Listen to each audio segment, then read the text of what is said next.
ದೊಡ್ಡ ಸಮುದ್ರ ಅಲ್ಲ ಕಾಂಗ್ರೆಸ್ ಪಕ್ಷ. ಹೀಗಾಗಿ ಬಿಡಿ, ಸಾಕಾಯ್ತು ಇಷ್ಟೇ. ಮತ್ತೆ ನಾನು ಹೇಳ ಅಂತಿಮ ಸುಮ್ನೆ ಯಾವುದು ಚರ್ಚೆ ಉಪಯೋಗ ಇಲ್ಲ.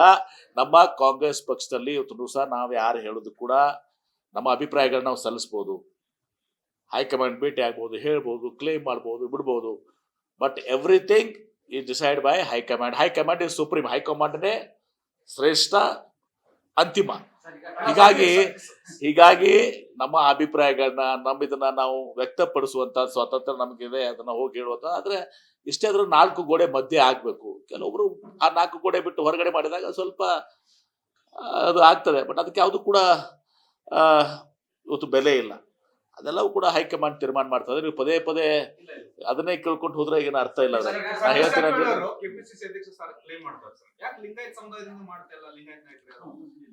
ನನ್ ಸತೀಶ್ ಜಾರಕಿಹೊಳಿ ಕ್ಲೇಮ್ ಮಾಡಿದ್ದು ನನ್ಗೆ ಗೊತ್ತಿಲ್ಲ. ಅವರು ಸಮರ್ಥರಿದಾರ. ಇಷ್ಟು ಮಾತು ನನ್ನ ಸ್ನೇಹಿತರು, ಅವರು ಸಮರ್ಥರಿದಾರ, ಅವರು ಸಂಘಟನೆ ಇದೆ. ನನಗೆ ಆಸಕ್ತಿ ಇರುವುದು ಬಿಡೋದು ನಾನು ಕಾಂಗ್ರೆಸ್ ಪಕ್ಷದ ಹೈಕಮಾಂಡ್ 4 ಗೋಡೆ ಮಧ್ಯೆ ಹೇಳ್ತೀನಿ. ನಾನು ಇಲ್ಲೇನು ಒಂದ್ ಹೇಳ್ತೀನಿ, ಪಬ್ಲಿಕ್ನಾಗ ನಾನು KPCC ಅಧ್ಯಕ್ಷ ಆಗ್ತೀನಿ, ನಾನು ಮುಖ್ಯಮಂತ್ರಿ ಆಗ್ತೀನಿ. ಒಂದು ಕಾಂಗ್ರೆಸ್ ಪಕ್ಷ ಹೈಕಮಾಂಡ್ ನಿರ್ಧಾರ ಮಾಡ್ತದೆ, ಶಾಸಕರು ನಮ್ಗೆ ಸ್ವಯಂ ಘೋಷಣೆ ಮಾಡ್ಕೊಂಡು ನಾವು ಇದು ಮಾಡಿದಾಗ ಯಾರ್ದು ಅರ್ಥ ಇಲ್ಲ.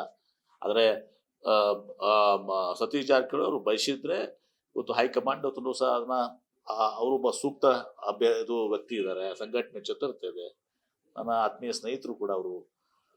ಅದಕ್ಕಿಂತ ಜಾಸ್ತಿ ಎಲ್ಲ ಸಂಘಟನೆ ಎಲ್ಲ ಕೂಡ ಸತೀಶ್ ಜಾರಕಿಹೊಳಿ ಅವರು ಕೂಡ KPCC ಅಧ್ಯಕ್ಷರಾಗ್ಲಿಕ್ಕೆ ಅರ್ಹರಿದ್ದಾರೆ. ಮಾಡುವಂಥದ್ದು ಬಿಡುವಂಥದ್ದು ಅದು ಹೈಕಮಾಂಡ್ ಬಿಟ್ಟಿದ್ದು.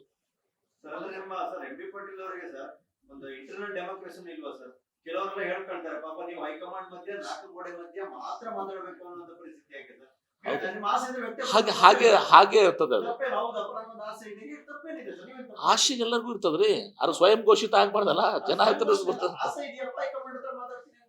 ಯಾವುದು ಅದೇ ಅದು ಆಸೆ ಇದ್ರೆ ಹೈಕಮಾಂಡ್ನಾಗ ಹೇಳ್ತಾನಲ್ಲ, ನಿಮ್ ಮುಂದೆ ಯಾಕೆ ಹೇಳ್ಬೇಕಲ್ಲ. Okay, thank you. ಮುಂದೆ KSTL ಮೈಸೂರು ಸೆಂಟ್ರಲ್ ಬೇಡ ನೋಡಿ. ಇದೆಲ್ಲ ಚರ್ಚೆ, ಇದಕ್ಕೆ ಯಾವುದು ಒಂದೇ ಪದೇ ಪದೇ ನೀವು ಇದು ಮಾಡ್ತಾ ಇದ್ರಿ. ನಮ್ಮ ಕಾಂಗ್ರೆಸ್ ಪಕ್ಷದಲ್ಲಿ ಹೈಕಮಾಂಡ್ ಇಸ್ ಸುಪ್ರೀಂ, ಹೈಕಮಾಂಡ್ ಅಂತಿಮ. ನಾವೇನೇ ಗೊತ್ತು ಇದು ಮಾಡಿದ್ರು ಕೂಡ ಹೈಕಮಾಂಡ್ ಅದ್ರ ಬಗ್ಗೆ ನಿರ್ಧಾರ. ಹೈಕಮಾಂಡ್ ಎಲ್ಲವನ್ನ ನೋಡ್ತಾ ಇದೆ. ಇವತ್ತು ಆ ಒಂದು ಸೂಕ್ತ ಸಂದರ್ಭದಲ್ಲಿ ಸೂಕ್ತ ನಿರ್ಧಾರಗಳನ್ನ ಇವತ್ತು ಅವರು ತೆಗೆದುಕೋತಾರೆ. ಅದು ಯಾವ ನಿರ್ಧಾರ ತೆಗೆದುಕೊಳ್ಳೋದು ಅದು ಅವ್ರಿಗೆ ಬಿಟ್ಟಿರುವಂತಹದ್ದು. ಸೊ ನಾವು ಹೇಳಿದಕ್ಕೆ ಅದಕ್ಕೇನು ಕೂಡ ಅಭಿಪ್ರಾಯ ಆಗ್ಬೋದು. ಸಂಪೂರ್ಣ ನ್ಯೂಸ್, ಇದು ನೊಂದವರ ಧ್ವನಿ.